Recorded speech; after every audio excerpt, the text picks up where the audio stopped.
Generalidades de la bioestadística. Estadística es una rama de las matemáticas que permite obtener, organizar, resumir, presentar y analizar datos sobre fenómenos y procesos.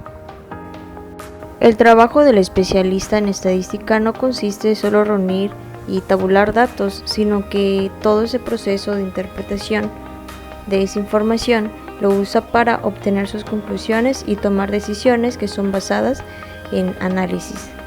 Además, con la bioestadística investigaremos todas las áreas de ciencia de la vida, biología, ecología, medicina, entre otras, en donde los datos observados presentarán una gran variabilidad.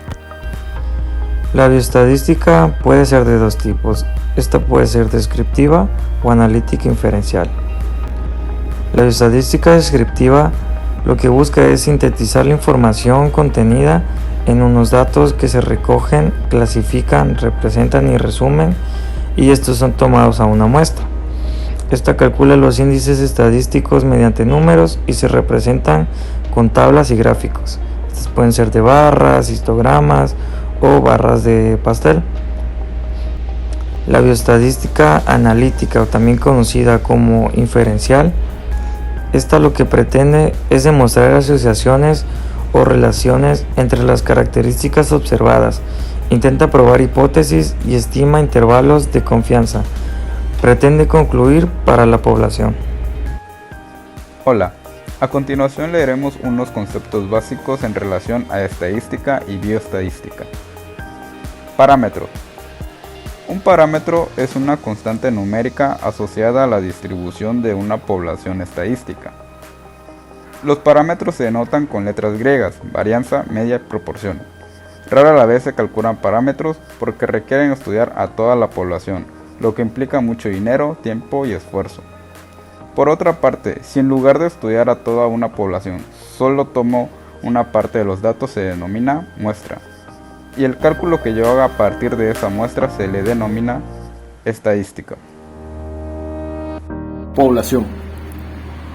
Una población en estadística es el total de individuos o conjunto de ellos que presentan o podrían presentar el rasgo característico que se desea estudiar.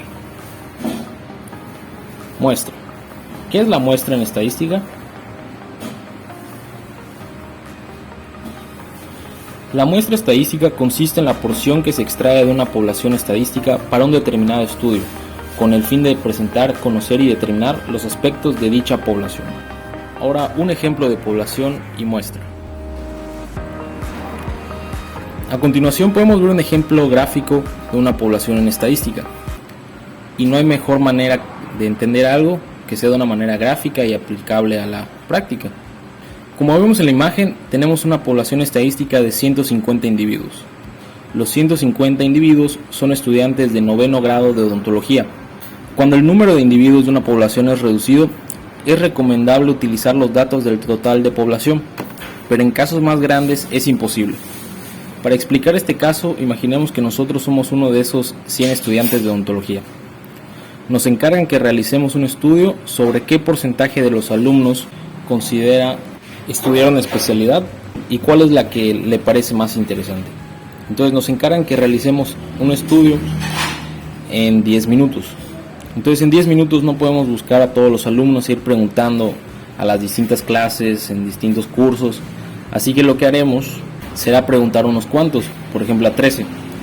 Esos datos no pueden representar de forma 100% fiable la opinión de los 150 individuos, pero sí podrían ofrecernos una idea aproximada. Y estos 3 alumnos es lo que llamamos muestra. Otros conceptos. Datos. Los datos son valores de una característica de interés medida, contabilizadas o observadas en un conjunto de objetos o individuos. Surgen siempre que se toman mediciones, se realizan conteos y se realizan observaciones. Por ejemplo, aquí tenemos algunos ejemplos de datos. Cuando nosotros realizamos mediciones, tendríamos datos de cantidad de glucosa en sangre, cantidad de aditivo alimentario o peso corporal. Si se fijan, esos datos me van a arrojar, van a tener la característica que lo que me van a arrojar son números. Pero también vamos a tener datos que van a surgir cuando nosotros realicemos conteos, como pueden ser estudiantes becados de la facultad, cantidad de pacientes con diabetes, cantidad de alimentos consumidos, o bien pueden ser también que estos datos surjan a través de la observación y que no sean números, como se dan en el conteo que me arrojan números. En el caso de la observación, van a ser categorías o características, por ejemplo, el padecimiento de alguna enfermedad, el estado de nutrición de alguna persona, el nivel de seguridad alimentaria, el nivel de higiene bucal. Por tanto, estos datos se pueden clasificar como variables. Una variable es una característica que se observa, cuenta o se mide en un universo dado y cambia entre los individuos del universo. Las variables tienen la misma clasificación y la misma procedencia que los datos, porque las variables están hechas de datos. Tipos de variables. Tenemos las cuantitativas y las cualitativas. Las primeras son nominales y ordinales, y las segundas son discretas o continuas. Las primeras, llamadas nominales, si recordamos, hacen referencia a datos que provienen de clasificación, es decir, no son números, simplemente son categorías y tienen una característica peculiar que no tienen niveles de jerarquía. Por otro lado, los datos ordinales son muy parecidos, pero tienen una sutil diferencia.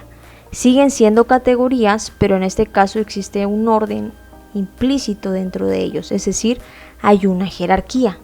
Algunos ejemplos de nominales: el sexo, el tipo de sangre, el estado civil. De los segundos, el nivel de educación, primaria, secundaria, preparatoria, y el nivel socioeconómico, popular, medio o alto. Ahora, en el caso de los datos que son numéricos o cuantitativos, estos se van a dividir en dos, en discretos o continuos. En los primeros, los discretos van a provenir de conteos y van a tener la característica que siempre vamos a tener números enteros, es decir, 0, 1, 2, 3, y pueden ser así hasta el infinito. Sin embargo, no vamos a tener números decimales ni números fraccionarios, y rara vez vamos a tener números negativos. En el caso de los datos que son continuos, pues aquí vamos a tener que estos van a derivar de mediciones, y aquí, además de tener cualquier tipo de número entero, también vamos a tener números negativos desde menos infinito hasta el más infinito, y números con decimales, es decir, básicamente vamos a tener una cantidad de números teóricamente infinitos entre los diversos valores con la precisión que nosotros queramos dar. Otra forma de clasificar las variables es de acuerdo al lugar que ocupa en el problema de investigación. Pueden ser independientes y dependientes. Las independientes son aquellas en las cuales son manipuladas por el investigador, y estas no se modifican al cambiar el estado de otras variables. Básicamente, nosotros vamos a decidir cuál es esa variable que a nosotros nos interesa manipular para ver cómo reacciona o responde a la otra variable llamada dependiente.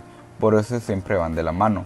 Una variable independiente generalmente a nosotros la fijamos o buscamos observar esos valores que ya están fijos. En cambio, las variables dependientes es sobre la cual nosotros vamos a evaluar el efecto a conciencia de los cambios que se den en la variable independiente. Como por ejemplo de ello, ponemos aquí si se desea evaluar los efectos de la placa dental en relación a la caries dental. Mi variable dependiente sería la caries dental y la independiente el índice de placa dental. Aquí tenemos un pequeño resumen de conceptos para englobar todo lo que hemos estado viendo.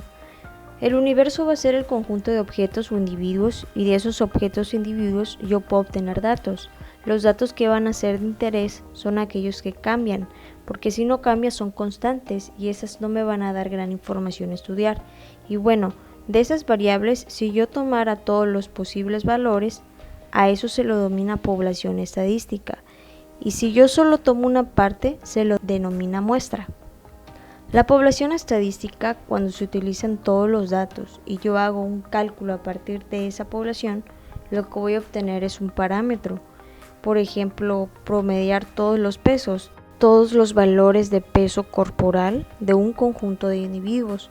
El valor que me va a dar es un parámetro, pero si yo tomo una muestra y esos valores o esos datos procedentes de la muestra yo los proceso y saco un promedio, me va a dar un valor distinto que también no deja de ser un promedio, pero este ya no va a ser exacto, va a ser solamente una aproximación, pero me voy a ahorrar tiempo, dinero y esfuerzo como lo habíamos mencionado.